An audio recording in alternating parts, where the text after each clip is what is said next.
تابع حياتك، بس ما تنساش غزة بالدعم والتبرع والدعاء.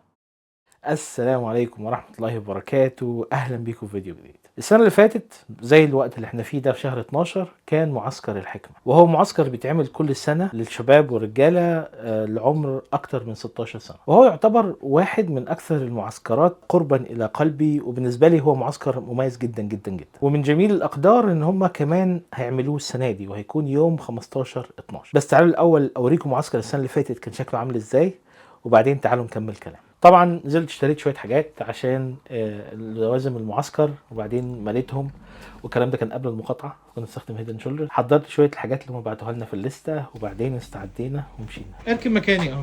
يا الهي يا الهي بتعمل ايه؟ نستعد عشان نمشي، هنسوق العربيه لحد ما نوصل للسيتي الاكل، وبعدين من بعدها المعسكر هيستلم.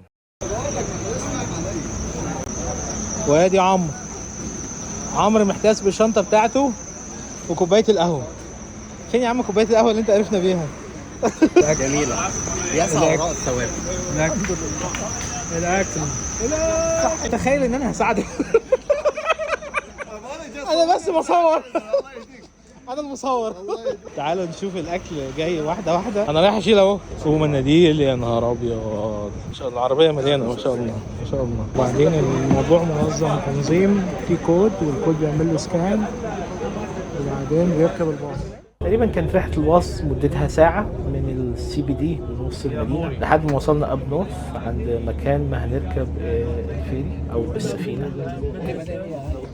وصلنا الى مرسى السفن. الشباب بيتفقوا على صلاه الجمعه فين. الشيخ اهو بيتفقوا مع الشباب. الله اكبر الله اكبر لا اله الا الله. عاملين قطار من الناس. حط الشنط هنا.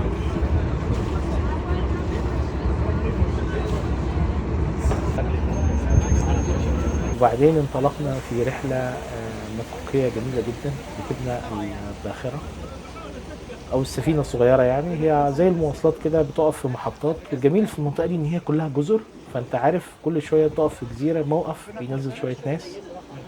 وأخيرا وصلنا، عملنا تاني نفس الطابور عشان ننقل الحاجات دي جوه جزيرة المعسكر.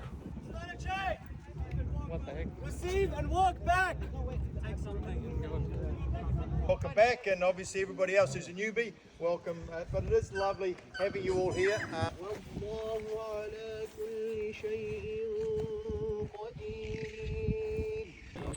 بدأنا نتقسم لفرق، وكل فريق ليه لون وكل لون ليه قائد. وبعدين هتبدأ الفعاليات. Can I get the team leader to do the timer? Our person here is going to be Rida. You start from this side. Each side, 3 people moving up and down, 2 people defending. You can stay in your half. Only 2 people in each half. The other 3 have to be moving up and down. You can't stay in your half. دلوقتي بنتسلل عشان رايحين نشرب قهوة. يا ابني انا منظم، يا ابني انا منظم، هتفضحونا. لو ما اتفرجتش على المعسكر اللي فات، احنا عملنا مصيبة المعسكر اللي فات. مش هقول بقى، روحوا اتفرجوا على المعسكر اللي فات. وبعدين بالليل بيحلو السمر، شوية مسابقات، كل برضو فريق بيتسأل شوية أسئلة، وبعد كده في سكور، وبعدين بناء على السكور ده كل فريق بياخد جوائز في آخر المعسكر.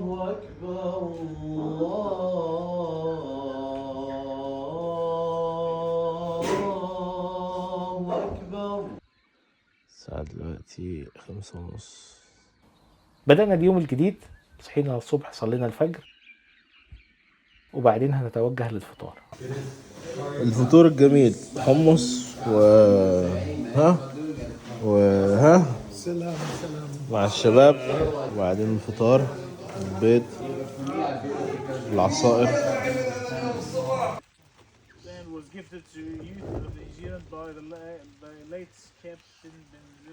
ومن ضمن الفعاليات بتاعة المعسكر إن بيبقى فيه موضوع معين المعسكر بيتمحور حواليه، وكل مجموعة وكل فريق بيعمل عرض تقديمي أو برزنتيشن عن الفكرة دي، وبرضه كل فريق بياخد عدد من النقط بناء على اللي هم عملوه.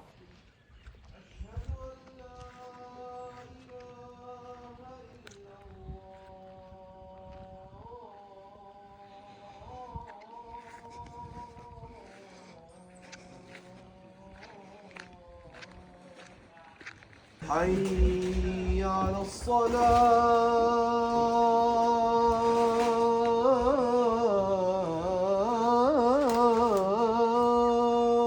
حي على الصلاة.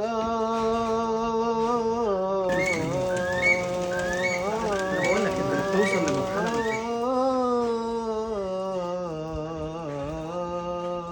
When Umar ibn Khattab became a Muslim, on his first day, Muslims prayed by the Kaaba. The Prophet ﷺ used to make dua, Allahumma a'izz al-Islam bi ahad al-Umarayn. Oh Allah, make us dignified by one of these two people becoming a Muslim. One of them was Umar ibn Khattab. ايه تعالى بص شايف باين ازاي؟ سبحان الله. وبس كده يوم ونص او يومين من الاثاره والتشويق والاستمتاع قعدناهم بعيد عن اوكلاند، ودينا اهو راجعين في الطريق.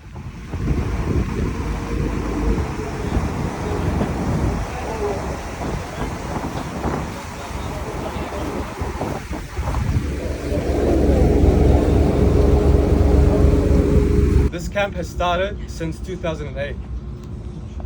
And subhanallah, hundreds and hundreds of youth have benefited from the involvement and participation of the Brotherhood. The turnover of the organizers over the years hasn't been many, but there's been quite a few changes. And without this person, this camp would have been put to an end. So I'd like to acknowledge our leader, our Sheikh, the backbone of Al-Hikmah Trust, Sheikh Rafat. طيب بقى احنا ليه بنتكلم عن الموضوع ده؟ طبعا بنتكلم عن المعسكر لان الوقت اللي احنا فيه ده هو وقت حجز المعسكر. المعسكر ان شاء الله هيكون يوم 15/12 واحنا لازلنا دلوقتي اعتقد في الايرلي بيرد. الايرلي بيرد ب $99 واللي بعد الايرلي بيرد ب $130. والمعسكر هيكون في نفس المكان اللي انتوا شفتوه ده.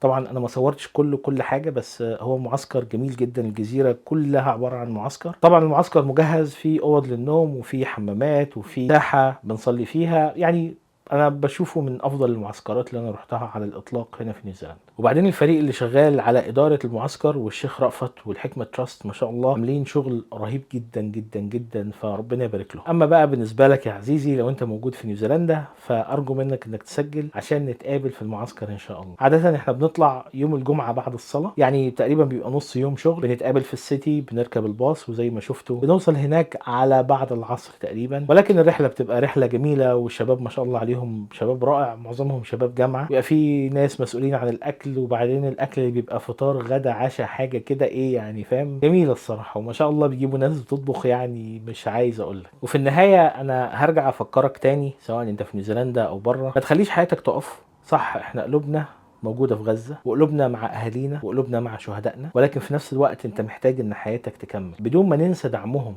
بالتبرع والدعاء والمقاطعه.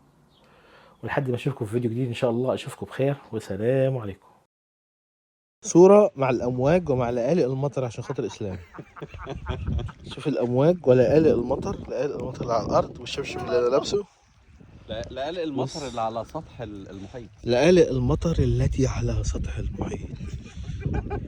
يا إلهي. إسلام أبو فراس الحمداني. إسلام أبو فراس الحمداني. بجد والله. الست دي شكلها بتتخانق معاهم. مين؟ عشان سايبين الكياكس كده على الأرض.